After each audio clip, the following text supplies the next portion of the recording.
আসসালামু আলাইকুম শিহাব ভাই। ওয়ালাইকুম আসসালাম রহমতুল্লাহি ওয়া বারাকাতুহু। আমি বিডি ক্রিক ফ্যানের পক্ষ থেকে আপনাকে কিছু প্রশ্ন করতে চাই। ইনশাআল্লাহ বলতে পারেন, সমস্যা নেই।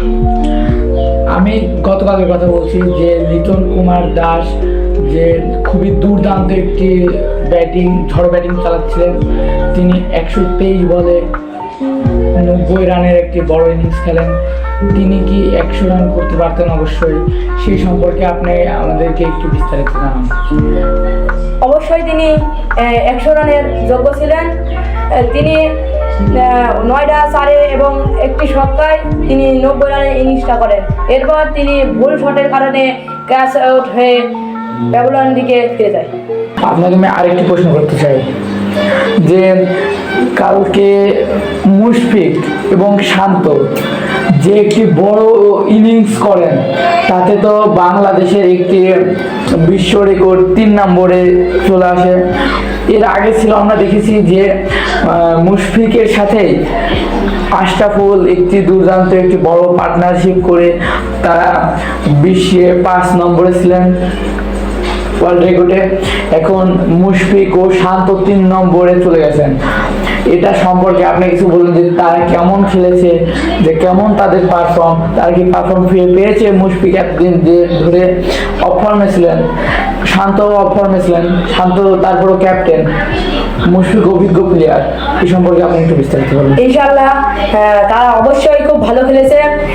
মুশফিকুর রহিম অনেক দিন ধরেই অফ ফর্মে ছিলেন।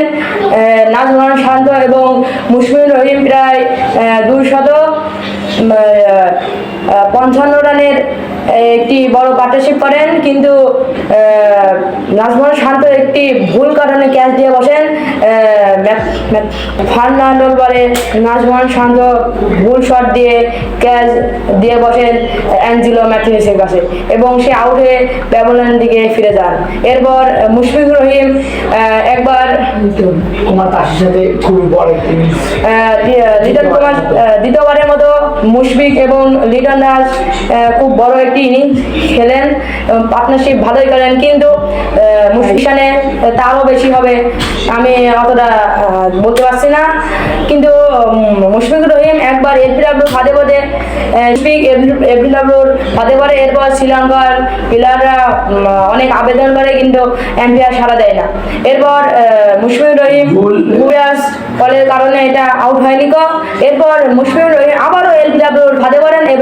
এবার এম্পায়ার হাত উঁচু করে আউট দিয়ে দেয়। এরপর মুশফিকুর রহিম রিভিউ নিয়ে বাঁচতে পারে না, তিনি ব্যবধানের দিকে ফিরে যায়।